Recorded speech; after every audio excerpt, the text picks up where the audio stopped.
So with her, she kind of, how she works, in lane at least, is, so her nuke gets really strong at like level 2 or 3, but at level 1 it kind of sucks. And, she usually gets an Aquila and treads, which makes her able to spam out a lot of spells, because she can tread switch to int, and then she has the regen from Aquila. So early game she can throw out like 3 beams before she's out of mana.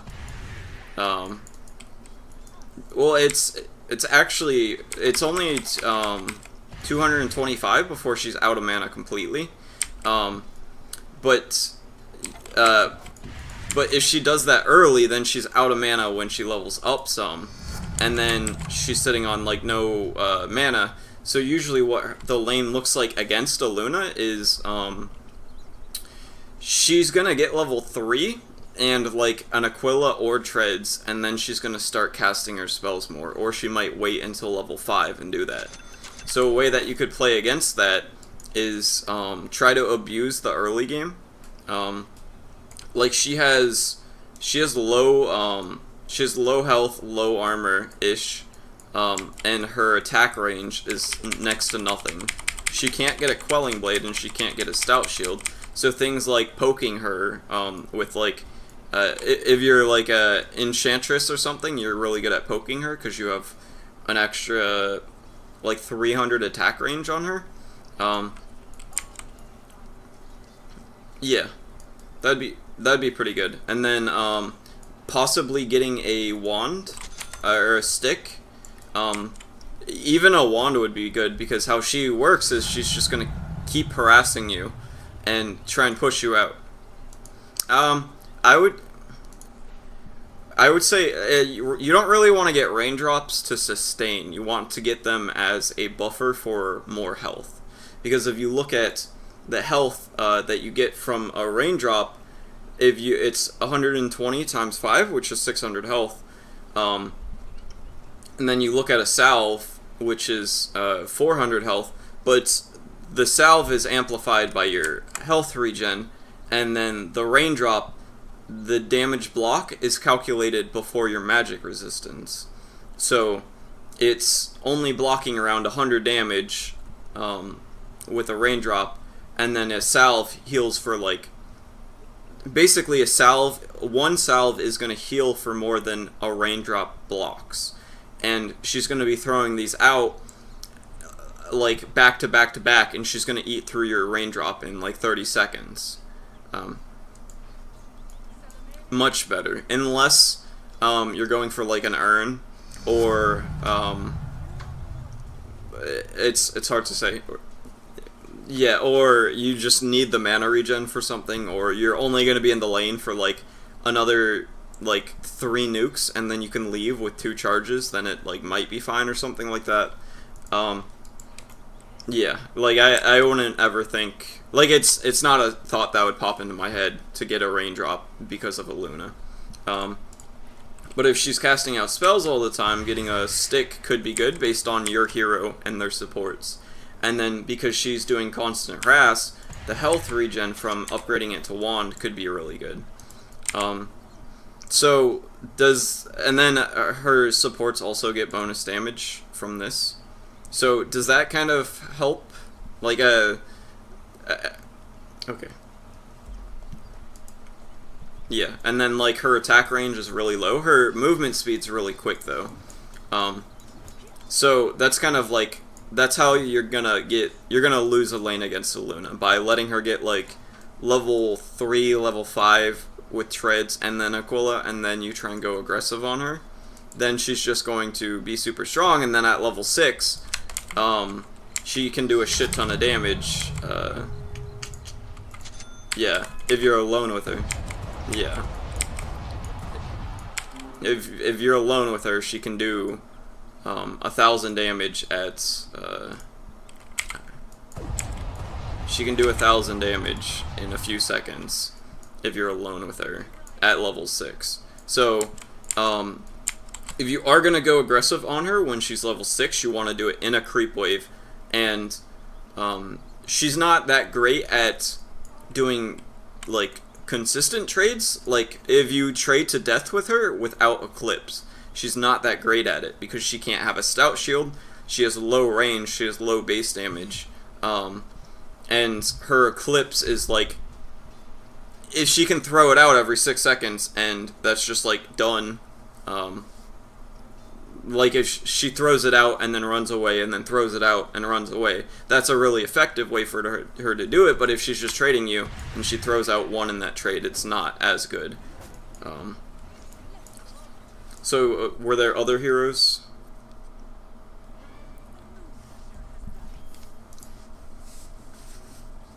No, you're good.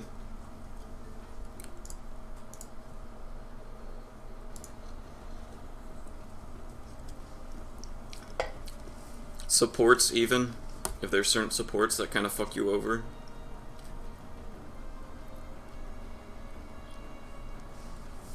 Shadow Demon? It depends on his build.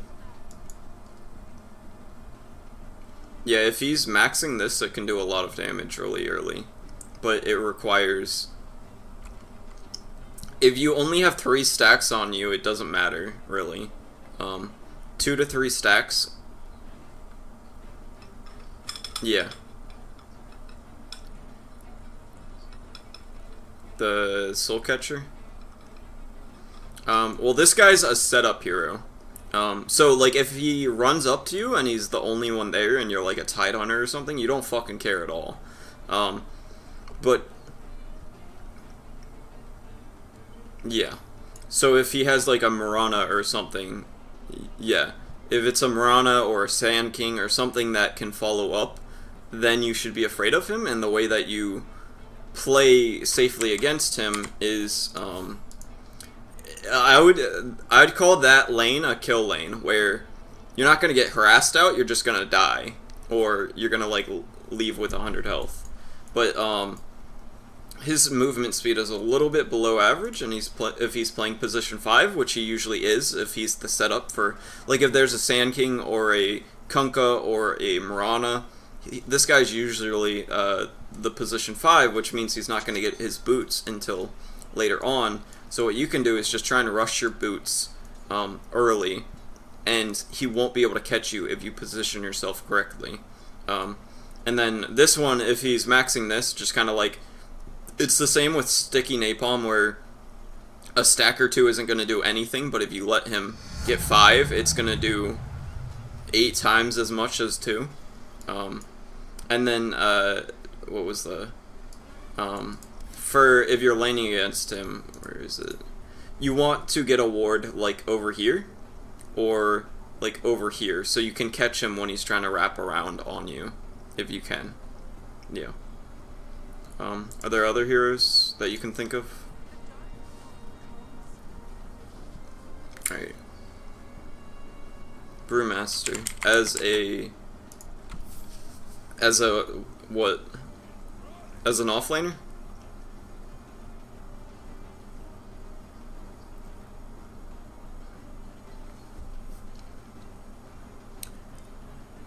Okay. So he's usually an offlaner, and the way that he's played is he gets his level 6, and then he's really strong, and he's super fucking annoying. So he's kind of like... but outside of his ult, he's not that impactful. Like, he just has... it's basically Ursa's Clap, and then he has, like, missed chances and shit. So he has a pretty decent damage nuke that slows you. And then he has something that slows you and then makes you miss 70% of the time. And then he has a crit and a dodge. So looking just at his hero, we're going to go into his ult later, he's not very strong. But if you are a carry and you're the only carry that right clicks, you're probably going to want to get like a BKB or an MKB or a Manta or something to deal with this, because if you have a 70% miss chance for 4.5 seconds, you're kind of fucked as a carry. But then with this, it just kind of like makes him a little bit tankier. He doesn't right click too hard, unless he goes like a specific build for it, which he shouldn't. He usually goes more for like Blink Dagger, Vlad's, Radiance, Ags, stuff that when he uses. Yeah, and he does that on. He wants to be using his ult. He's like a Dragon Knight or a Death Prophet where they have their ult and they want to go use it. Because if you only use your ult like twice on this guy at like 25 minutes, you haven't played him correctly. You wasted a lot of your power. So as a hero, he's not that big of a deal, except for like this can be really annoying if you don't build for it. So one of the best strategies for this guy is if you have some lockdown. So when he jumps in, you can lock him down before his ult gets off, because it has a pretty decent cast animation. I'm gonna, I think it's like around a second or something, probably like 0.7, 0.65. Yeah.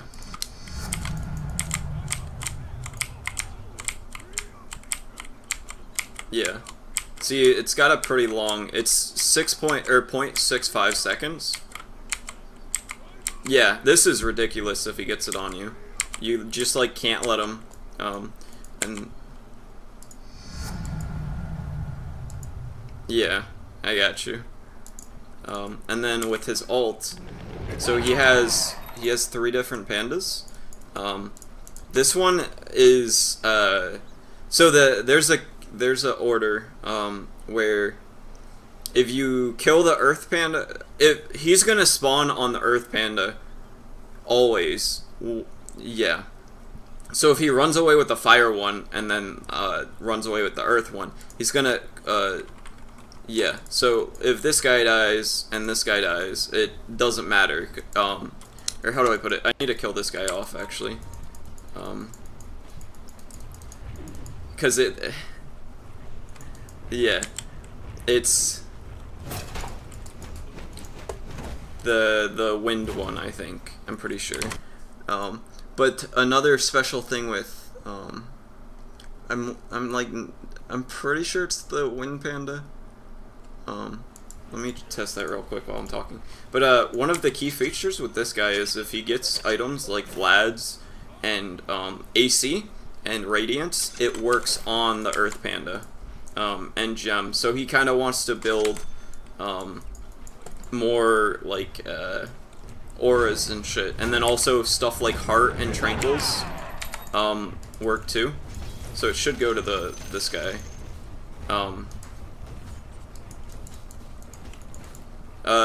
But he builds auras because they stick on whoever the guy that he's gonna spawn on. So usually that's the Earth Panda.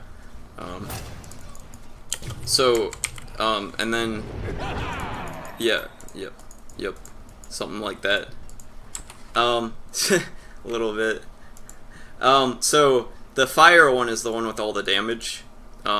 So you kind of want to kill him often, because he's got a fuck ton more right click than both of these guys, and then he also has a Radiance. Yeah. The Earth one has a BKB consistently. He's got the spell immune, and it has a stun that he can cast like 2 or 3 times. And then this guy has invis, and then he has a cyclone. It's basically Yules for 6 seconds, and then he has a dispel, which can take you out of the cyclone. So if we spawn a duder here, I can lift him and then I can drop him down. And then this gives me more movement speed, and then it's bonus damage when I hit it. So with all that in mind, it's kind of like he's a huge fucking deal when he ults, but when his ult is down or you just lock him down before he can ult, he's not that big of a deal. And he usually goes into a very compromised position because it takes so fucking long for his pandas to come out that he wants to kind of be in position for, yeah, it's a 0.65 second cast animation, and it's a 0.6 second split duration. So it's 1.25 seconds before, when he presses R, he comes out as the pandas. So you want to blink into a position that's in position with your ult in a second and a quarter, which very often is a position to just fucking die if you don't get your ult off. So again, one of the best ways to deal with this guy is just to lock him down before he can do his long ass cast animation. And then his Ags just makes it so his abilities are on his pandas. So he has the Drunken Haze on this guy, he has the crit and the dodge on the Fire Panda, and then he has the slap on this guy. But yeah, do you have any other questions on this guy? Okay. Yeah. Yeah, that one's super annoying, and they recently nerfed it, because you could just spam it in lane, and people would just miss last hits.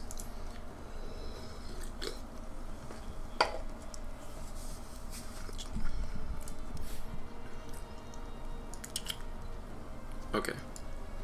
Well, I have... Do you want to go into the co-op one? Okay.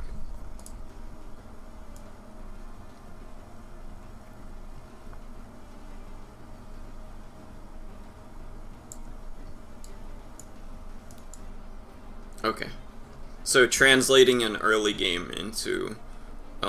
early game lead into... Okay.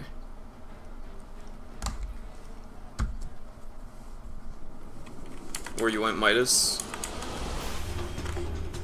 The other one. Yeah.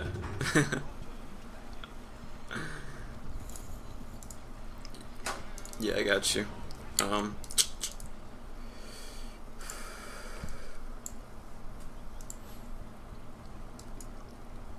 Well, it does look like you're playing a lot of heroes that do very well in the early game if they have the chance to.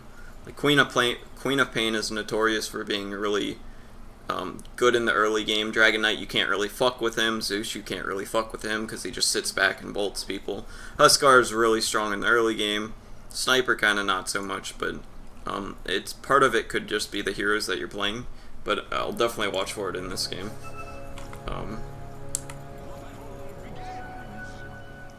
Oh, your carry here? Hey. Again, quick buy. You need to be using that.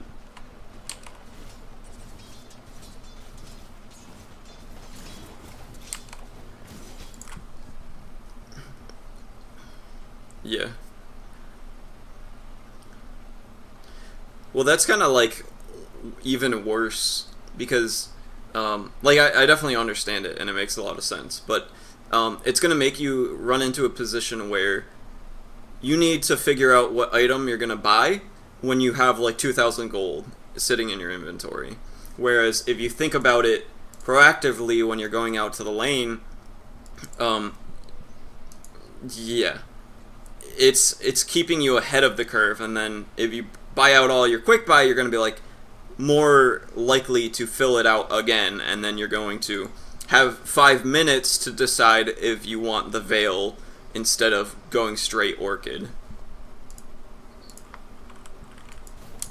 Yeah.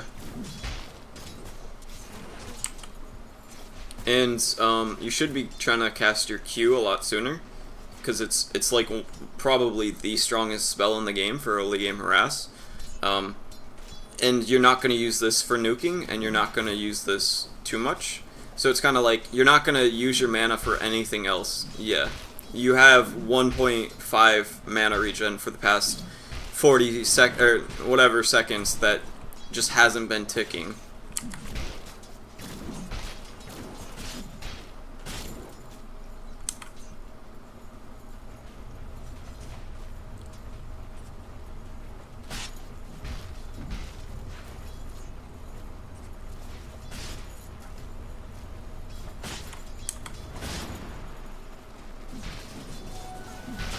Yeah, it's been like 2 minutes before you cast it the first time. Yeah, that's how you win lanes with this hero. It ends up doing like 300 or 200 damage, and you can keep it on them forever. It's got a 1 second cooldown over the duration at level 1. And that's 200 damage every 15 seconds. So that's 800 damage in the first minute if you just spam it. And 800 damage is fucking all of everyone's regen.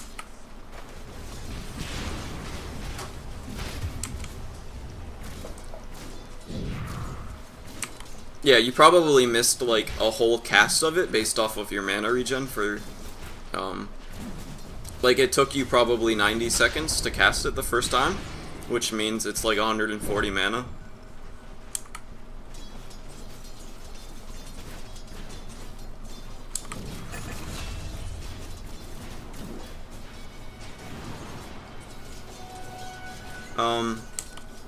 And I think a problem that you're gonna run into this game with your doing well in the early game but not in the mid to late game is you guys don't have a carry. Quap isn't like a true carry. So understanding that that is how it is at this point in the game, you need to understand that you guys don't want to take it late. Because they have like 4 people that could be considered like actual carries almost. Or like the Monkey King can kind of carry, the Mirana can kind of carry, the Void can kind of carry, the Enchantress can kind of carry, the Shadow Fiend can definitely carry. And I'm talking carry as in right clicks, because right clicks is all that matters after you win a team fight. Because if you can't right click, you can't take towers or Roche. And if you can't take towers or Roche, you can't win the game, because that's how you win the game, with towers and Roshan. So with that in mind, you guys would do a lot better trying to end the game sooner than the enemies.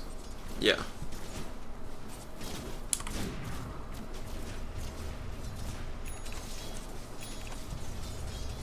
Yeah.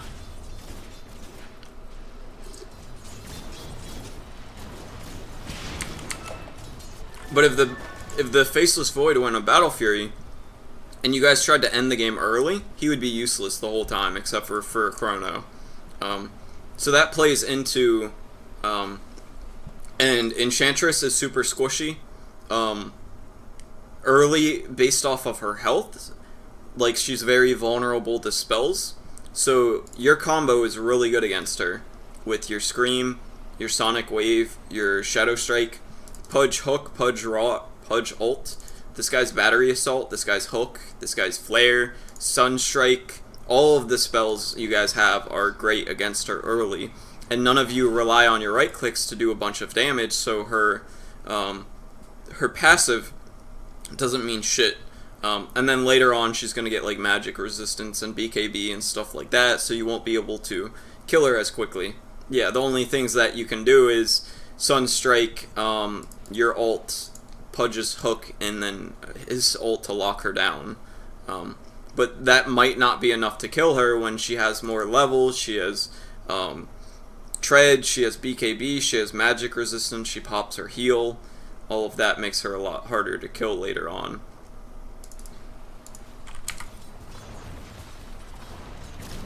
So I think a lot of this game is going to ride on whether or not you identify that your early game is a lot stronger, but your mid to late game is a lot weaker.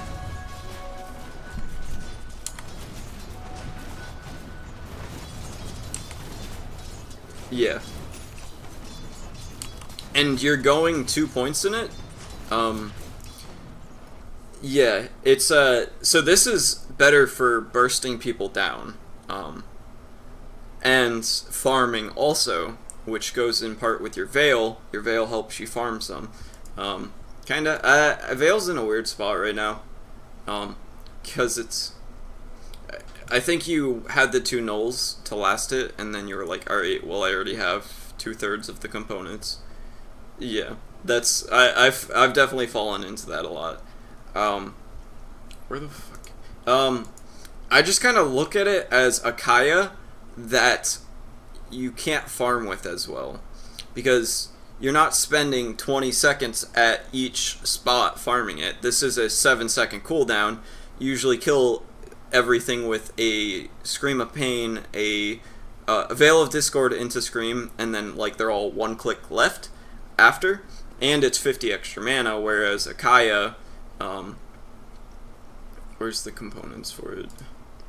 Akaya is always extra damage, and it's less mana cost, so it's just kind of like in a weird spot. But I think this is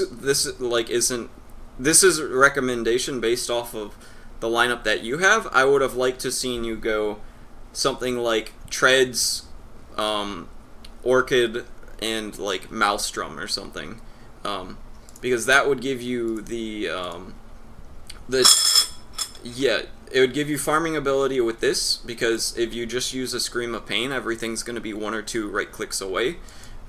Whereas if you get a proc from it, then you can kill off the whole creep wave in 1 or 2 attacks. It gives you the attack speed and the damage to be able to attack towers, mixed with the Orchids, attack speed and damage. And then it makes you more able to go the right click talents. Like if you get the 25 damage, the 40 attack speed, the 30 lifesteal, which works with your Maelstrom, then you're pretty fucking tanky. And you can take towers. But yeah, that's kind of like what I would go here.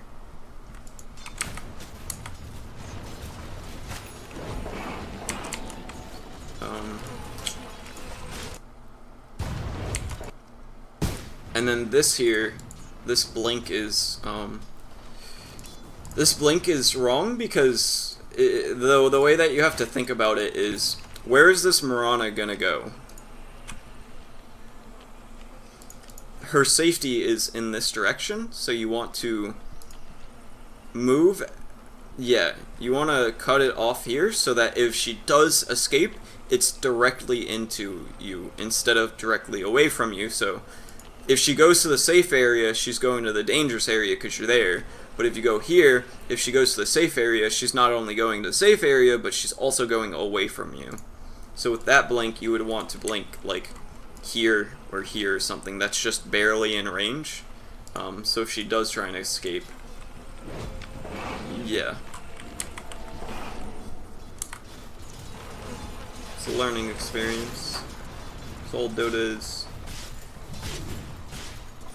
This Pudge is a really good learning experience, taking all your farm. Yep.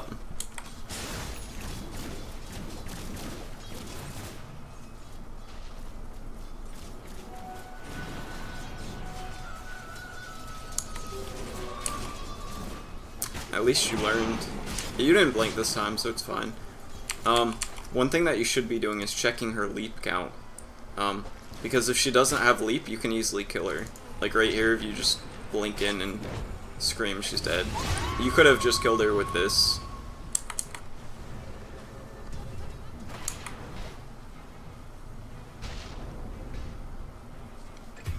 And I don't like the branches unless you're going for a wand.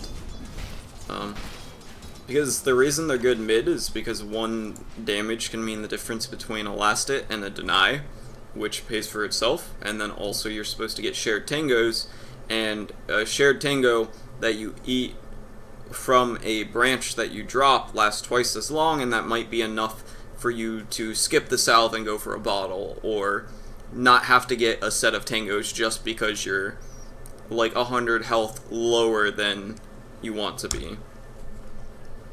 But in this lane where you're not going to be getting a wand or anything, it's just kind of like, yeah. And here you should be being aggressive with this again.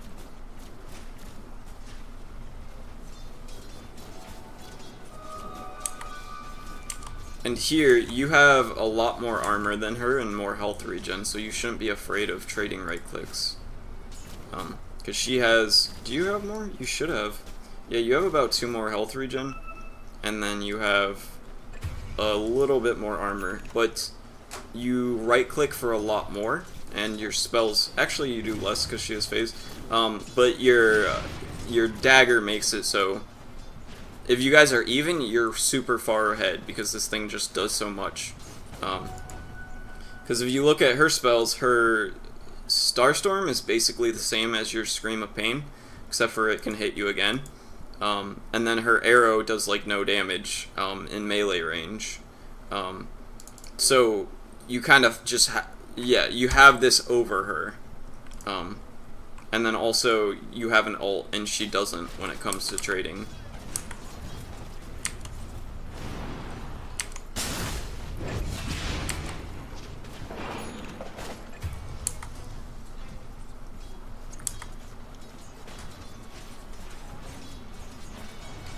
I would be flying out a Salve and a Clarity here. Mirana's gonna come back, and you're flying out the courier anyways. She's just gonna come back, and you're gonna be worse off having killed her because you traded health, and she's yeah.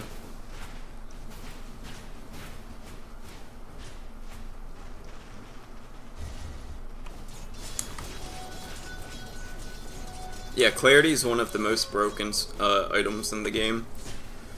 It's 50 gold and it allows you to stay on the map, especially as intelligence heroes, because it scales off of your mana regen, so you're getting like 6 or 7 mana regen per second from a 50 gold item for 50 seconds. It's like 400 mana for you. I like how you have queued up another Veil.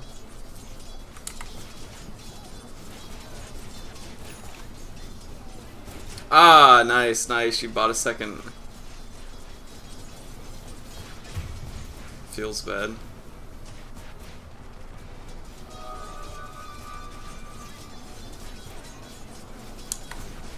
Learning experience.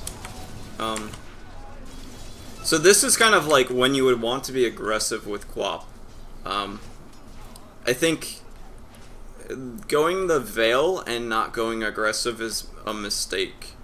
You could have... Yeah. If you're gonna sit here and farm, do it for an Orchid. Because when you get an Orchid, you're about twice as strong. When you get a Veil, you're like 25% stronger. And it's an item that falls off, so it's not helping you farm any faster, and it's not as gold effective as a Veil is. I don't mind it. Like, if you guys pushed with it, it would be great, because Pudge, Sand King, Clockwork, Invoker, you guys have a ton of magic damage. So if you can use it to push early, it would be really good.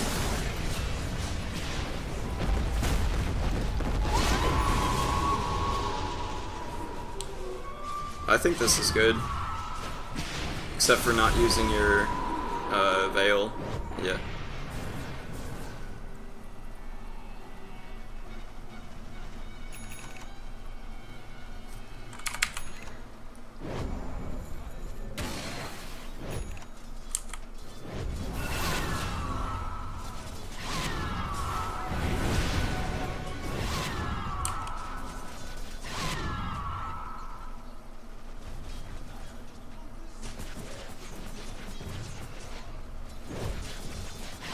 Yeah. It's probably gonna... something bad's gonna happen in the next 5 minutes, I'm sure. Like, if you guys go even on a trade in the next 5 minutes, you guys lose the game, I'm pretty sure. This is good-ish. I like that you're going for the tower.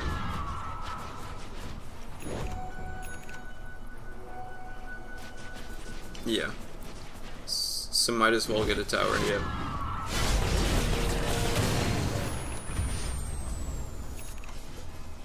This is good, I think.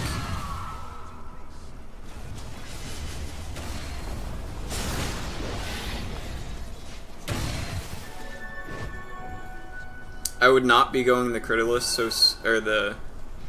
I wouldn't be upgrading it. They don't have anyone that you're worried about missing yet.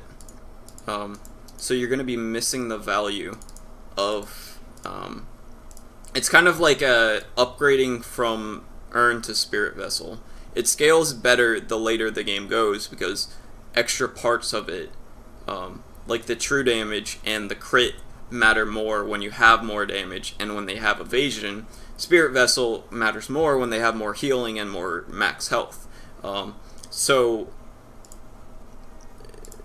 you're spending like 3,200 gold just to right click a little bit harder. Whereas you could be going something like a Maelstrom for the same gold that would speed up your farm. You would get this when you need to sooner, and then you could get something like a Shiva's also, and then you have a ton of AoE damage. You're tanky as shit. If you have the lifesteal, they can't really do anything about you.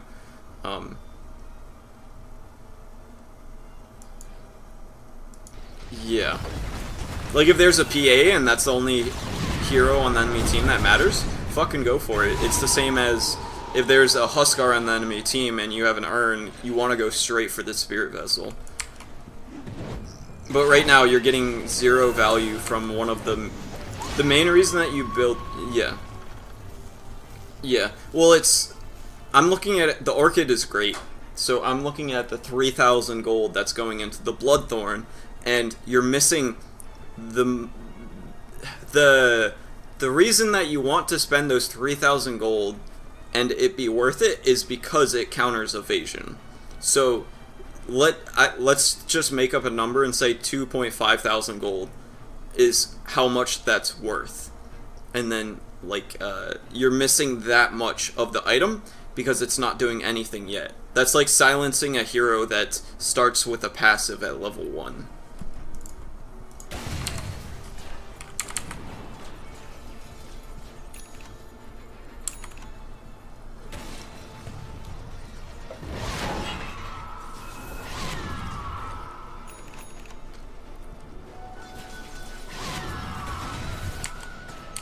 I think Kaya would have been better than the Veil, though.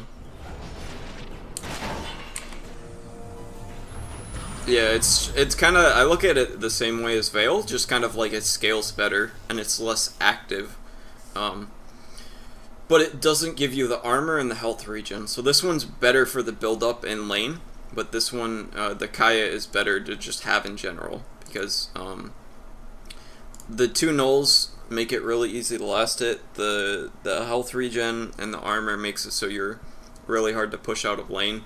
But this, it scales with like everything, and you can kind of look at it as mana regeneration because it's reducing all of the costs of your spells effectively by 11.1%, or it's increasing your mana efficiency by 11.1%, and then you get intelligence on top of it that gives you more mana regen, but so does Veil, so that doesn't really matter too much. But this is like, you're gonna have Tredge, you're gonna have Bloodthorn, you're probably gonna have Sheep eventually, you might have a Mouse or a Mulgineer eventually, you might have a Shiva's eventually, and then you're trying to cast your Veil in the middle of all of that, and your Veil doesn't influence your Sonic Wave at all. Because this is pure damage and it doesn't amplify off of that.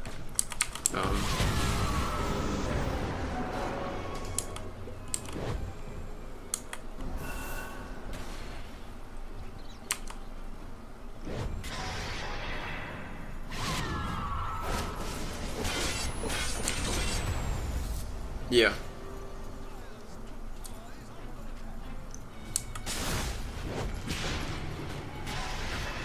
Well, it's also, you're really good at initiating on people, and you have empty slots. Like, you have a Windlace, you have a Branch.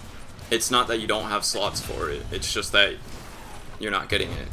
And you're a really good hero to get it because you can solo pick off most of them with a good silence. But if this girl, the Mirana ults, you can't kill them, so your Dust is almost better than your Bloodthorn for getting you kills. Yeah, I did. Gotta drive it home. I don't like the Yules at all. What is your thought process on the Yules? I probably should have started with that and then said I didn't like it, but...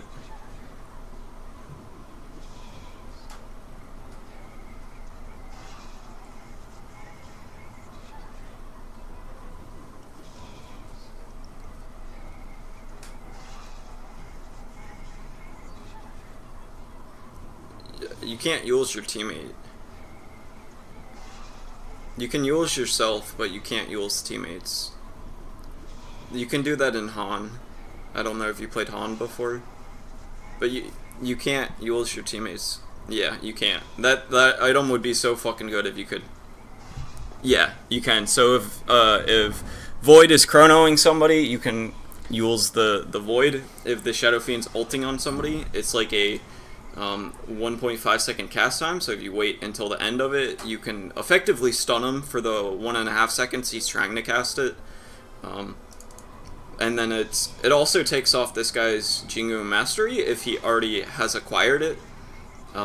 So like right now you'd be able to take it off. But the reason I don't like it is you're the carry, and you're gonna be, yeah, you're gonna be no health.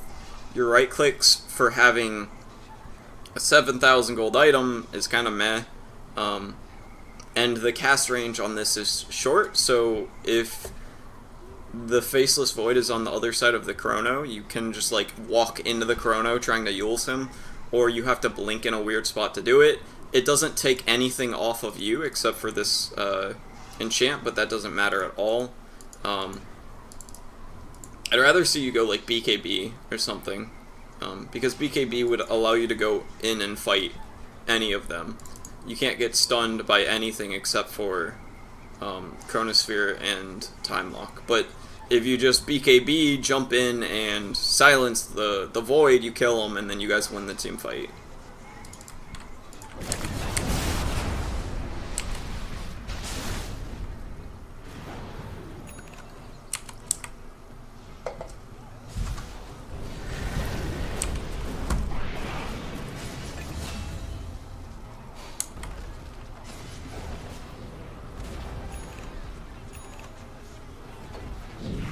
And with the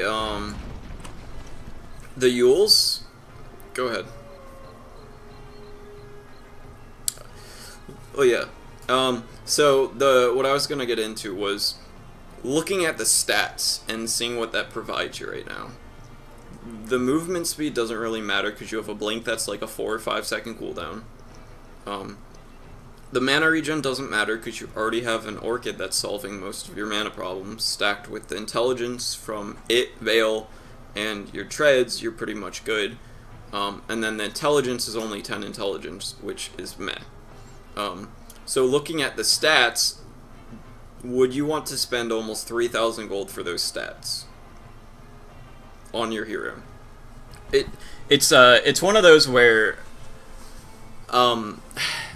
I like Yules when it solves your mana problems on certain heroes, but it's also, it fucking costs almost 200 mana to even cast it, so it's in a really weird spot.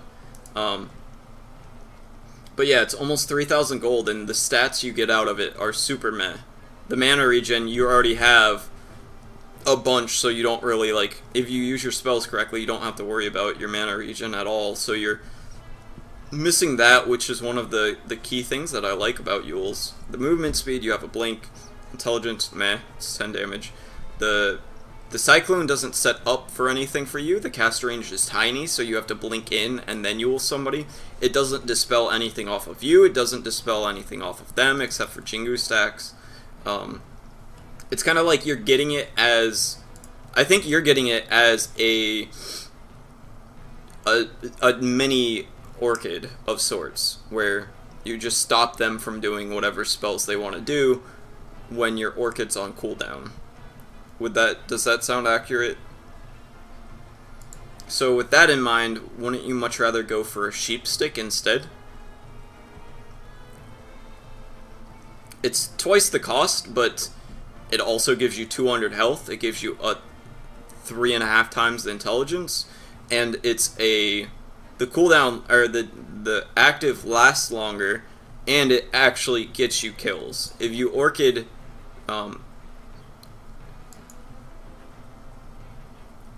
yeah. Yep. Yeah. If you had an Orchid and a Sheep, yep. Yep. And even if they build a Lincolns, if they don't instantly have a way of dealing with you, like Shadow Blade without, what's it called? Yeah, Shadow Blade without detection or whatever. Yeah, they have three. Yeah, they have 3 Shadow Blades and a Potamol. You guys needed detection. But even if they build Lincolns, you can always just blink in, Orchid them, and then sheep them if you want to kill them when they have a Shadow Blade without dust. Or you can blink in and hope that the reactions aren't quick, so you can break it with your Shadow Strike, and then sheep them, and then you're good. And then follow it up with an Orchid so you get the bonus damage, or whatever. So this guy can't leap away, or this guy can't leap away, or this guy can't stun you, or whatever. So yeah, do you have any questions about your itemization? Like, would you be able to, if you were to start this game over without me, without remembering that I specifically recommended the items, do you think that you would be able to build at least more effectively than you did?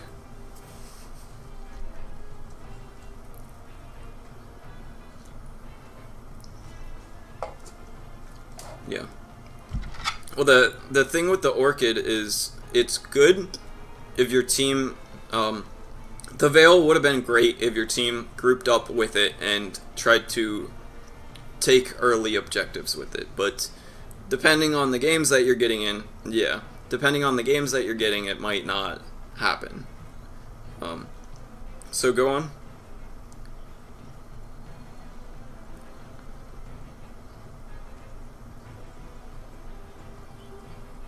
Yeah, that would have been good. And maybe a Kaya, I don't know. It might be good. Yeah, I think it depends on the game. If you're catching out people alone, Sheep Stick's a lot better. If you're team fighting a lot, then the BKB might be better, depending on how many of their heroes are doing things. Like, if this guy's stacked, but this guy got shit on, it doesn't really matter if you can... I don't play Quap, so it's very hard for me to say, and I don't even know if Kaya is good on her, but I think it would be better than a Veil. Yeah. Yeah.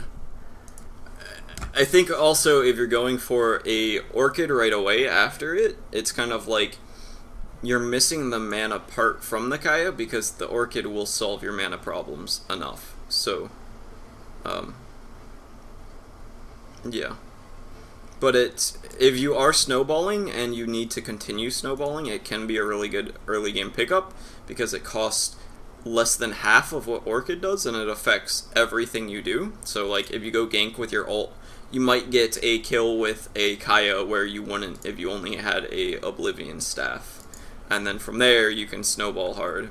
And it's like, it's never bad to have on a Quap, because all of your spells work with it. It gives you extra damage, and then... Yeah. It's kind of like a Bloodstone.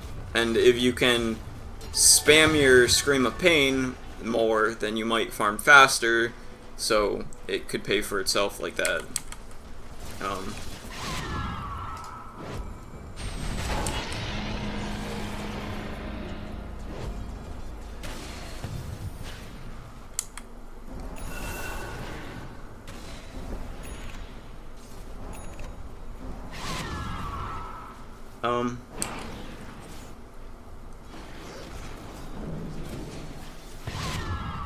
Yeah, I would also be looking at Shivas as it makes you tankier. It gives you vision of this guy in the trees. It gives you wave clear, and then if you have a good amount of health and you have spell lifesteal, the armor will keep your health like effective, and then the nuke will spell lifesteal you more health. So it would have been I would have been looking at that next as a possibility, but it depends on the game.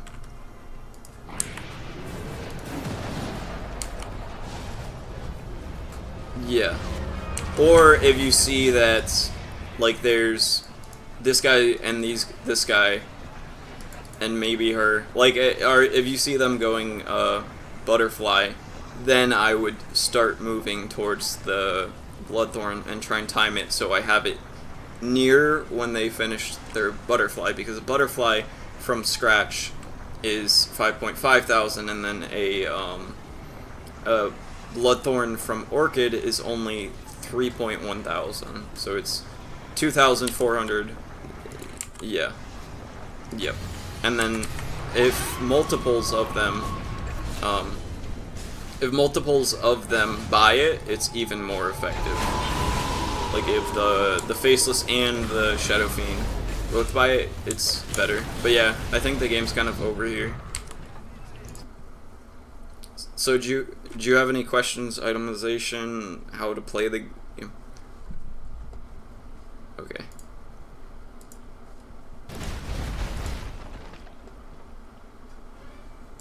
Yeah. Yeah. Yep. And a lot of what you have to watch out for as an intelligence core is not stacking too much regen, because it's just kind of like wasting parts of items. Like the Yule's one of the main go ahead.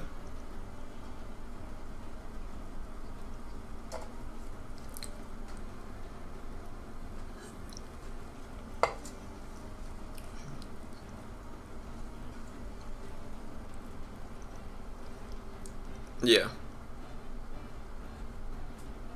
Yeah, you can harass people out. Yep.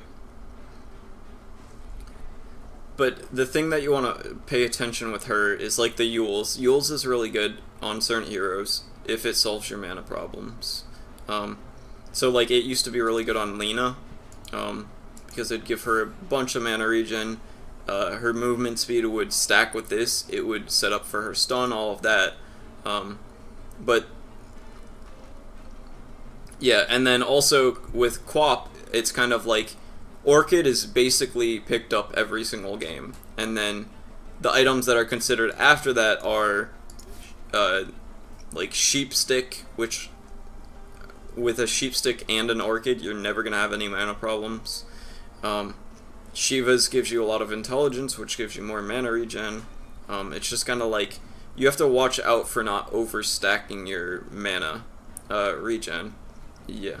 But the main thing with that is Yule's, because Yule's is like, it's a 3,000 gold item that solves a lot of people's mana regen problems, and that's one of the main reasons you pick it up, but it doesn't have that influence on Quap if you're going Orchid and possibly Sheep.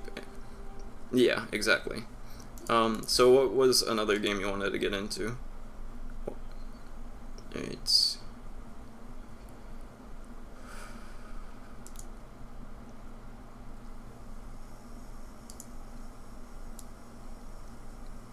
Wand is the most broken fucking item on this guy.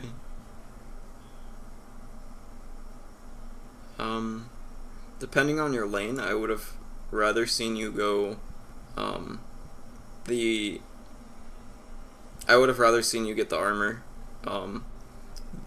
over upgrading this, because the upgrade from that not only pushes the lane, but it also only gives you 0.5 health regen for, yeah.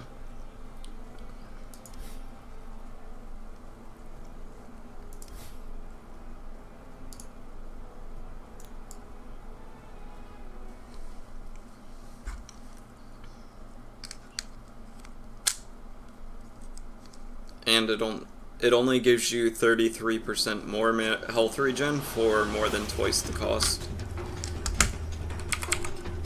The pushing doesn't matter too much at that point when you have it, but it's still...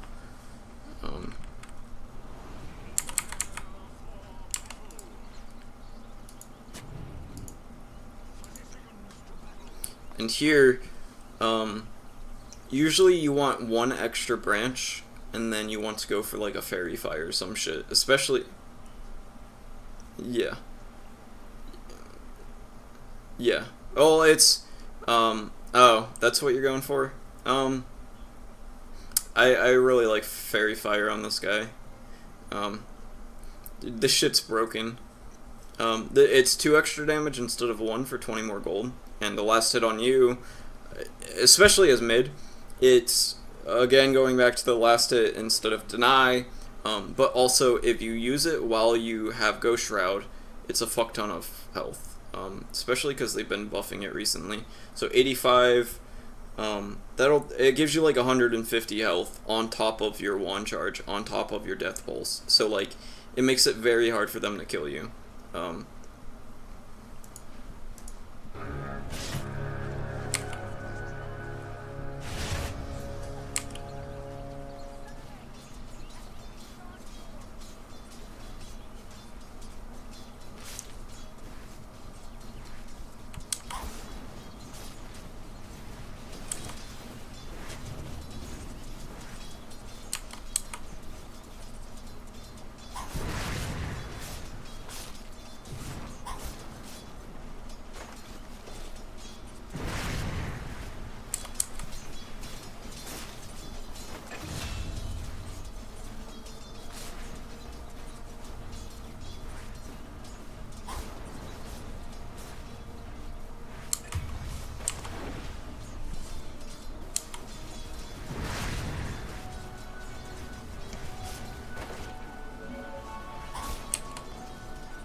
See here, you could just be at like 9 armor instead.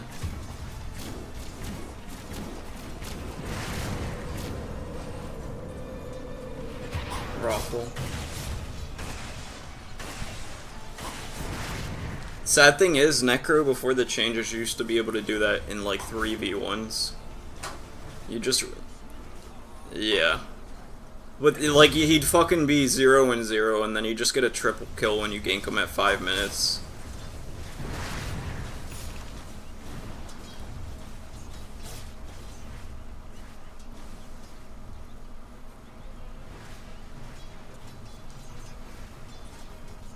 Yeah.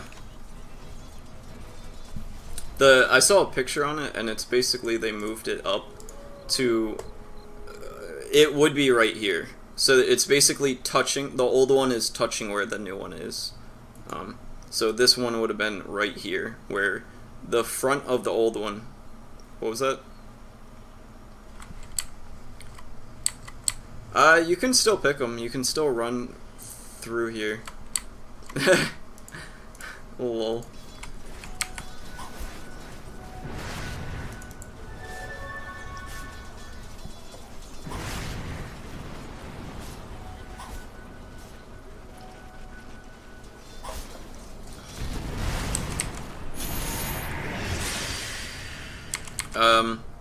Did you not?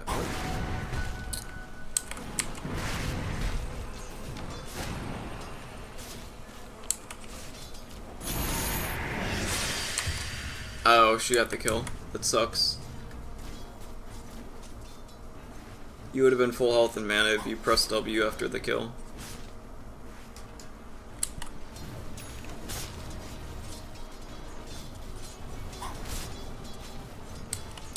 One thing to be mindful of, I haven't seen it, like, nothing's proved to me that you don't know it, but you only get wand charges from spells that are casted within vision. Okay. Yeah. Oh, yeah.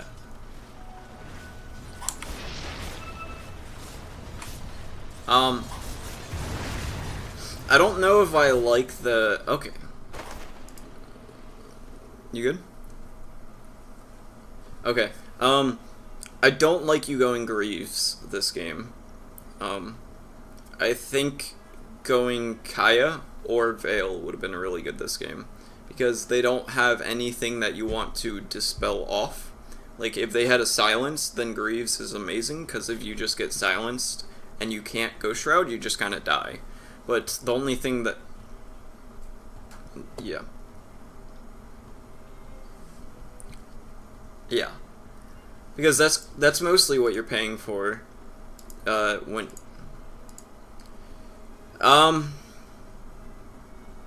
I don't like it too much. It's just a wand that's...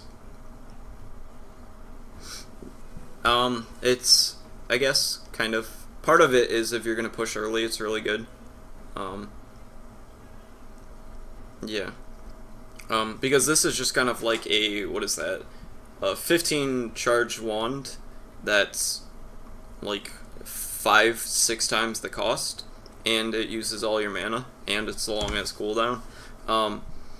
So I would have, if you got a Veil or a Kaya, you would be able to spam out your Q more, and you would get kills a lot easier with your ult. Yeah. And then this would go down like 19 mana per cast. And like this hero is balanced around like trying to struggle to stay above the region that this provides back. So Kaya just helps a lot with that because it reduces the cost of everything by 10%. And then the nuke damage, of course, is good. And if you go like Radiance or some shit after it, it's good. If you go Dagon or Ags, it's good. It's just basically a Bloodstone, but the added damage on you is amazing.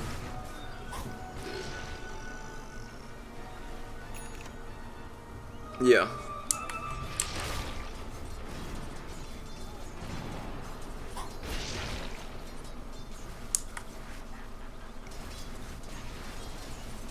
I would probably be nuking down the wave and trying to farm jungle at this point, because you're strong enough to do that. And it's like, what's gonna happen when you get your mech here? Oh, actually, you're gonna fucking kill all of them, Kappa. My point being was, unless they run at you, you can't, like, go to another lane. You could probably go top and push it down with Luna, because they can't fight you into a mech. Mech kind of makes you, with a lot of heroes, mech makes you a wall of sorts. Like, if a Tidehunter goes for a blink, he can go into them and make them have to react. But if you don't have mech, you're just kind of a wall that slowly pushes into them that they can't break down. Does that make sense? So if you go top and you just kind of like be a wall with the Luna, then you could start pushing down towers, but which would probably be what you want to do with the mech. It's just Kaya would make you not dependent on your teammates, and Greaves falls off a good bit. It doesn't help you snowball, except for that fucking kill you got right when you got your mech.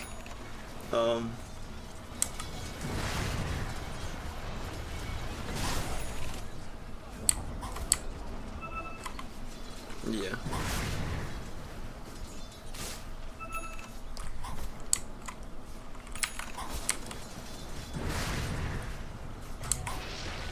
But yeah, it's like, you're really strong, but the only way anything's gonna happen is if you go push top with your Luna, or if they run at the strongest hero that's also the hardest to kill in the game, which is you right now.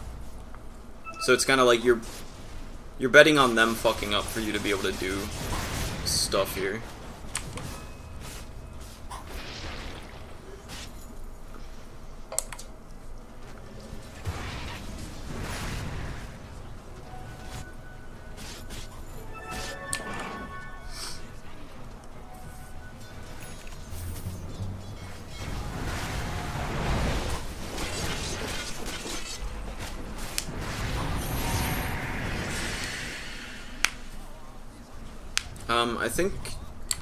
I think when you use this, it also increases the mana regen you get back by 75%. I'm not 100% sure because I never spammed this guy, but I'm pretty sure it works like that.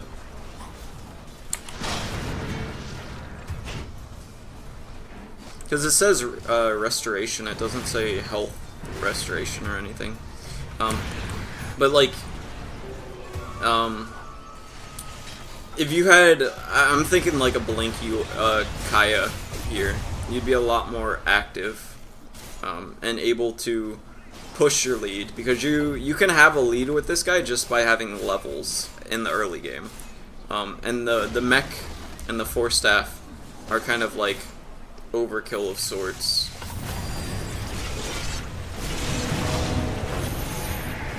You keep fucking ulting the Pudge. Nice. But yeah, you're gonna get the Greaves here, and you're paying 1,700 gold to combine 2 items, and then, like, if somebody's below 10 or 20%, it does, like, more, but they still have to back regardless. Unless it, like, saves them, but that's also a low chance, but of fucking course it's gonna happen. Just like your mech kills.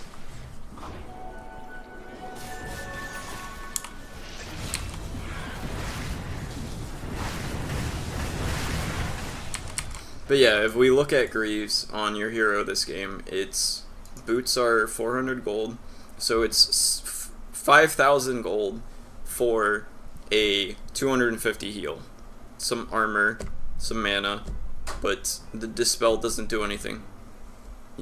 Yeah, if you went like Kaya Blink Radiance, your Kaya would have made you farm faster, your Blink would have made you farm faster. You might be able to blink in and get a kill with your ult that you wouldn't, or a Q or something like that. Yeah, they're all right clickers too, except for the Pudge and the Ogre.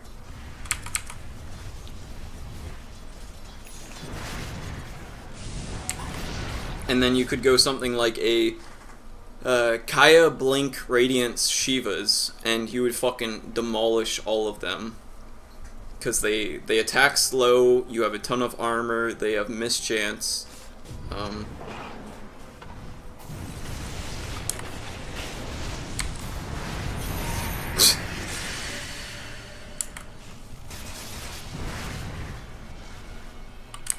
Lol.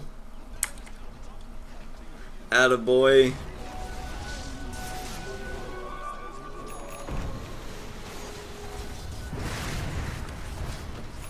And then you're gonna get an Ags, but it's like, if you're going Ags, you kind of want a Blink Dagger. Yeah.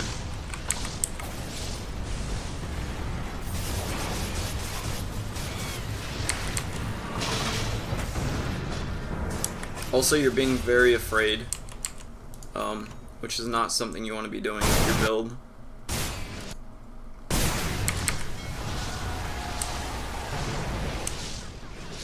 Like, if you have a blink here, this guy's dead. He might be dead anyways, but like, you should be in here trying to like tank spells and stuff, and then does this even heal anyone? Yeah, you didn't really heal anyone with this. So now you kind of want to be a little bit more afraid because you're missing about a 400 heal between your Shroud and your Greaves. But you still have a full wand and your Q, so you have a fuck ton of heals still. So there's no reason for you to be like backing up here when your team is up here. You kind of want to be the last person leaving the fight.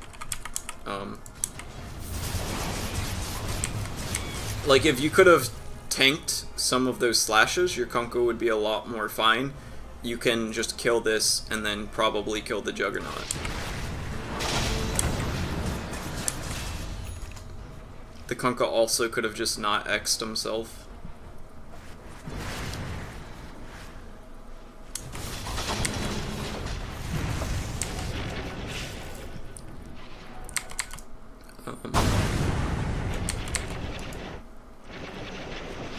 I would have forced the Disruptor. You're not gonna catch anyone on your own, really. And you could catch some. Yeah. Also, this slows, so you could have blinked in and slowed all of them.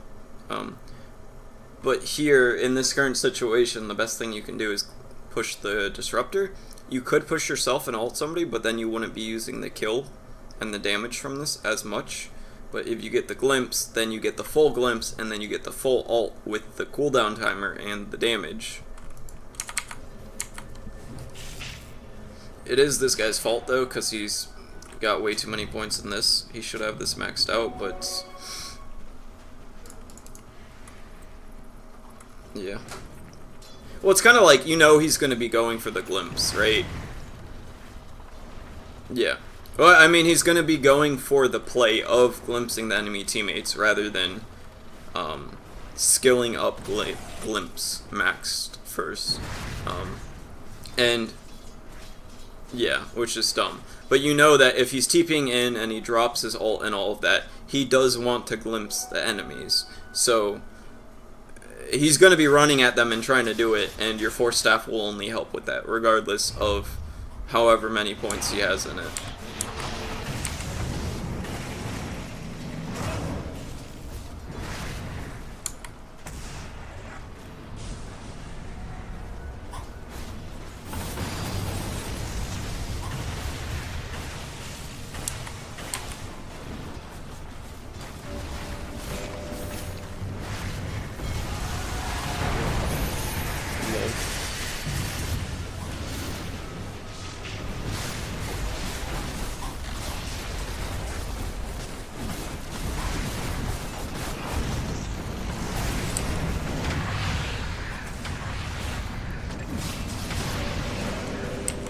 Wand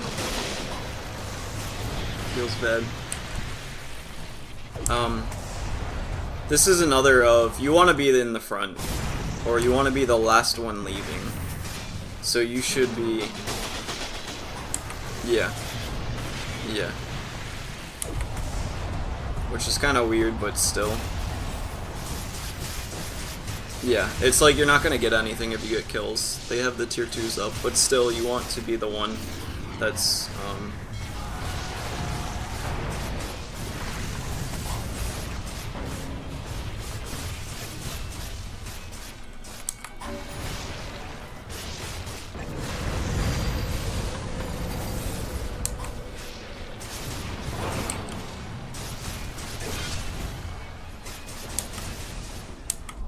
I think that lost the game.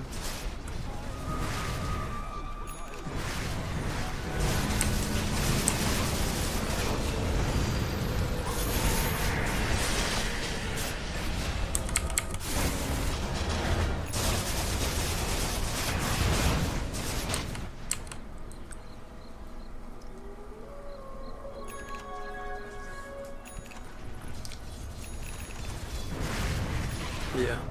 And I don't like the chainmail too much, or the blade mail, because they don't have too much Okay. Well, the reasoning behind it not being that good is they don't have any really unavoidable, or yeah, unavoidable AOE. Like the Pudge kind of has some. The Juggernaut has his spin, but when he's spinning, you're not going to be returning the damage because he's magic immune,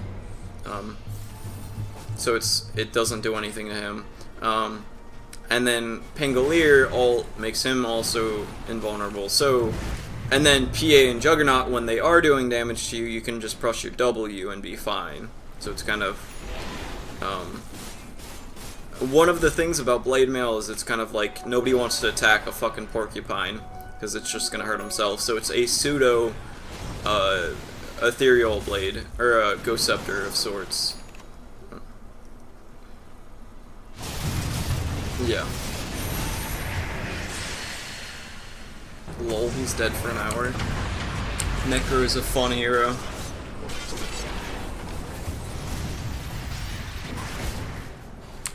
Push stick. Alt! Get it! Alt it! Ah, feels bad.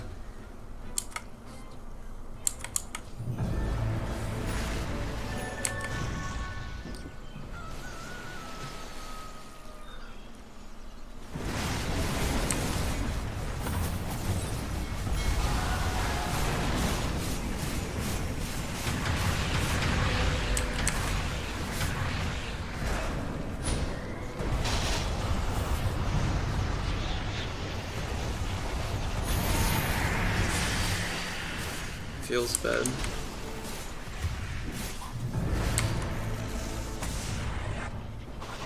The PA would still be dead here if you ulted her. I would TP out here.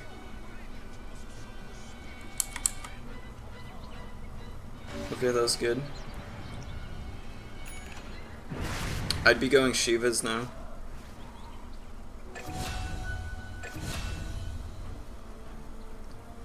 good item.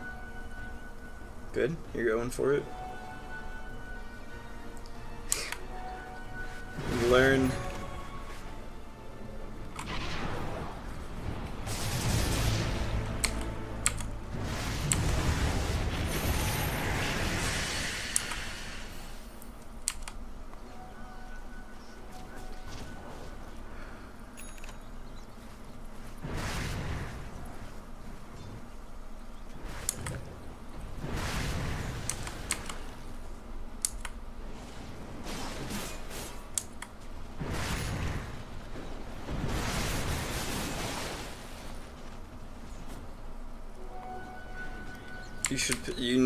You're gonna lose the game because you don't have a TP scroll here.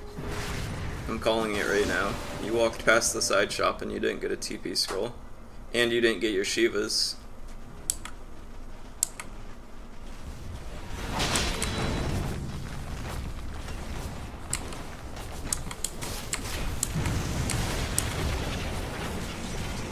See, if you had a Shivas here, Kappa.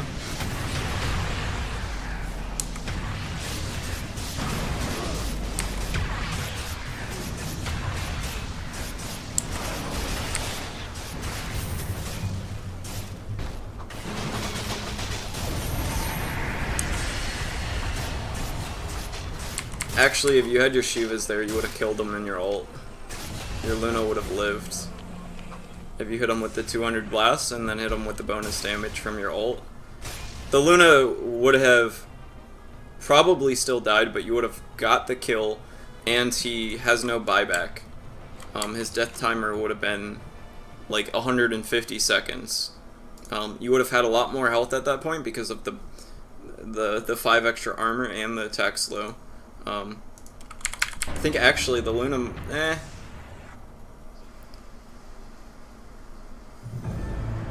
okay. Yeah. Makes sense. Yeah.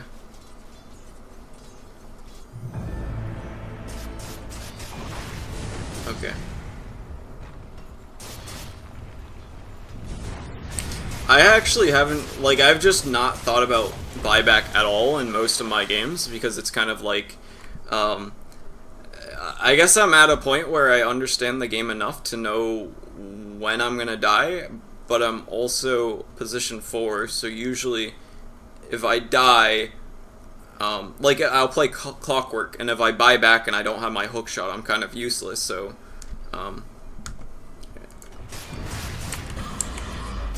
yeah. Yeah, if you can get a refresher instead of a buyback, you're twice the hero. Also, I'm curious how many kills you would have had if you got a Kaya instead. Just because of the bonus damage on your spells. You could have saved your Kunkka there with your Force Staff. I think you're very greedy with your defensive abilities. The way that I like to put it is, if your teammates are harder to kill, they're gonna expend more resources on them that they're not gonna spend on you, so it's greedy to even cast it on them because it's more of a distraction that they're not gonna, like,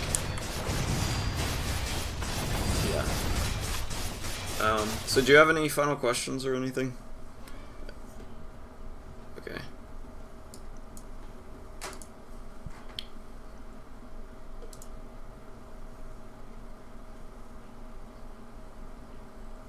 Yeah, a lot of it. And it's kind of like one of those where if you don't have a Blink and a Kaya, you're not going to make the plays that make your mid to late game snowball. So, not... Yeah. And it's, you have to play completely different. And it's not just that the items are slightly worse, it's that without the items, you can't make the plays at all. Like, you can't blink in and ult somebody. Like, you don't want to be roaming around with a mech looking for pickoffs. You want to be pushing a tower instead. Alright, so no other questions or anything? Alright. Yeah, so the main things we went over were your items, identifying what your team wants to do, like with that, what was the game? The co-op game. Knowing that you're the carry, and they have a lot better late game, you need to play accordingly, which is not like a veil. And thinking about, yeah, thinking about not stacking too much mana regen, using your defensive abilities for teammates can be better than letting your teammate die and then using it on yourself. Because if you're the only one left and you use yourself, you're just going to fall into a pit of enemies and die. The same is kind of true with the Force Staff, where if they're committed to killing the Kunkka, they're going to ignore you even though they're right on top of you if the Kunkka's at like 10% health. And then that will give you time to have your ult come back up, or yes, some shit like that. Well, it's not even tunnel vision, it's just if you're at 100% and he's at 10%, it's still worth it to go at the Kunkka if he's 400, 500, whatever the unit is right now. Did they change it? Oh, it's 600? The fuck? Okay. If the Kunkka is 600 units away and he's 10% and he's like important to kill, it's still good for them to go kill him, but it's a lot harder. Yeah. So it's not even that they're wrong, it's just you made a play that's very correct. What else did we talk about? You took notes, I think, right? Okay.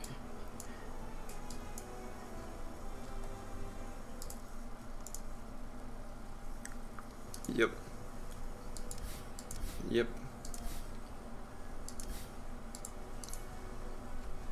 Yep.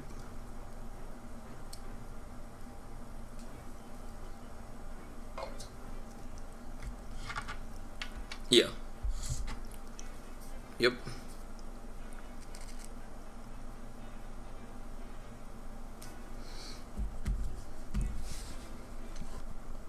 Yules might be good if they have a silence that you need to purge off and you don't want to go BKB.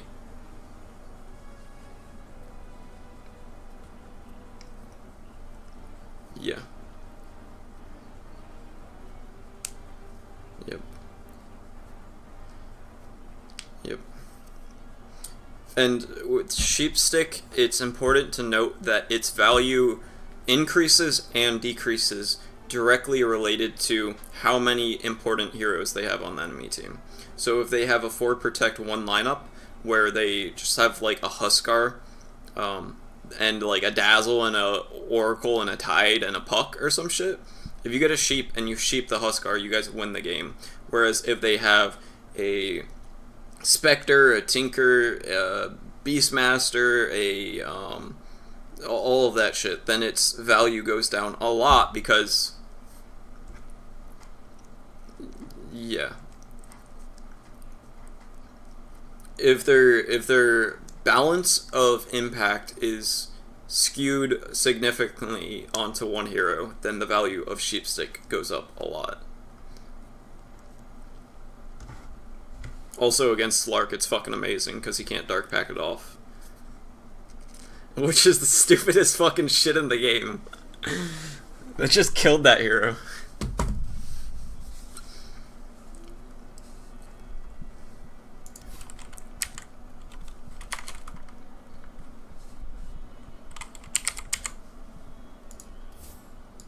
Well, it's the Shroud thing. I'm testing it right now. I was curious about the mana regen also off of kills. But I can test that right now.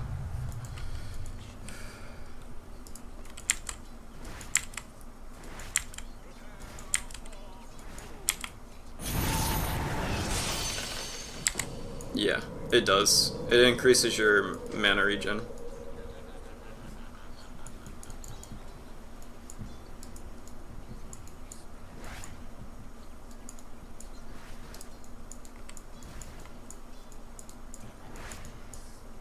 I wouldn't say always, but you're on the right track.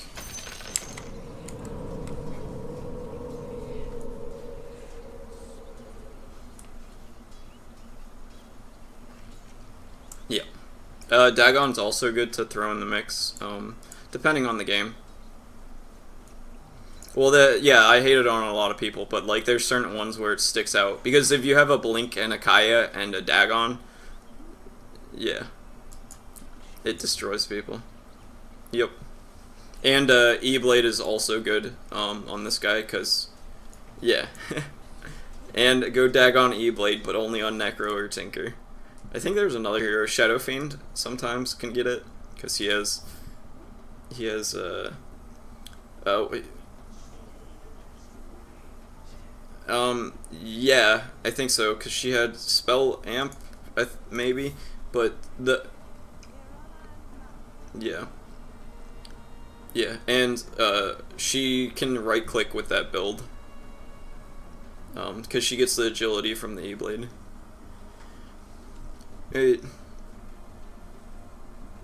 Yeah, hopefully. Hopefully you stop fucking losing games. Who? Quap and Necro? I think it's more of that you're playing the heroes incorrectly rather than you're playing the incorrect heroes. And I didn't look at your pick phase, so that might... your 6th pick, you knew you were mid. So you had a...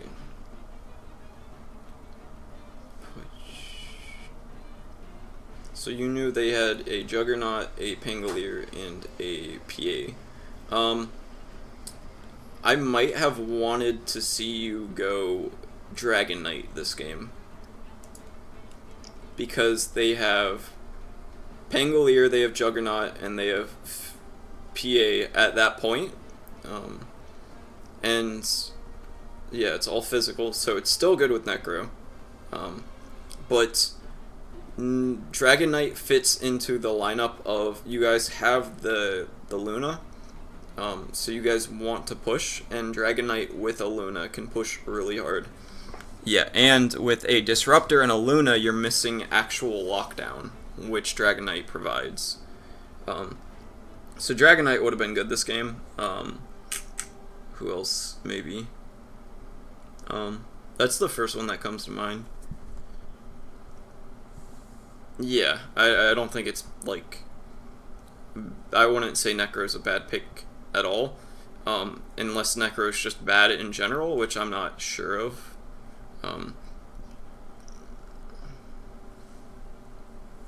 Yeah.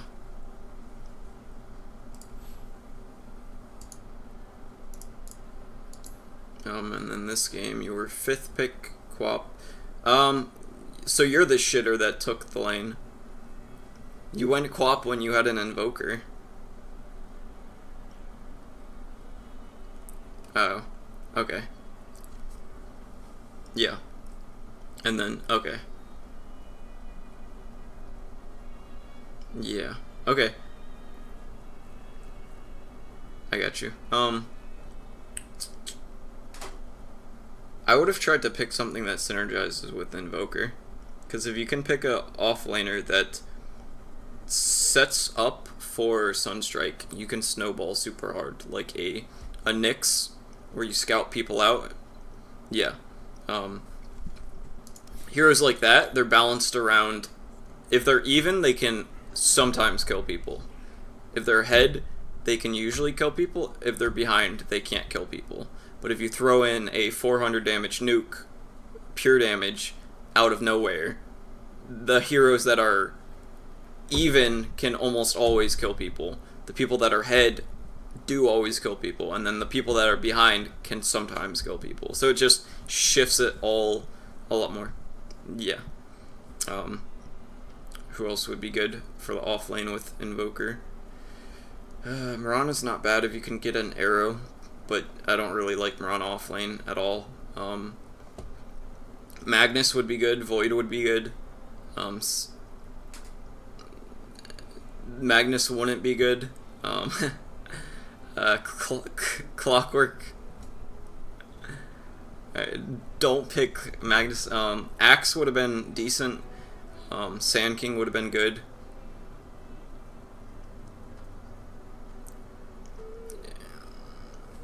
Clockwork's OP. Um, Bat Rider's pretty good, because you can lasso and just stand still. Puck can be decent. Techies is not good. Well, I have high win rate on Omni Knight, but I don't fucking play that shit at all.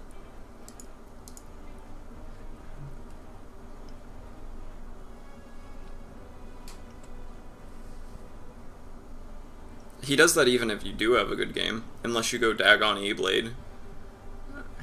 That's just kind of like how the hero works. He's just kind of like super annoying, and he sets shit up for everyone else. But yeah. So any other questions or anything? Alright. Yeah. Alright, yeah, I'll message you in a bit. I'll put that video up. I think we talked about it a lot, so it'd probably be good to go over again.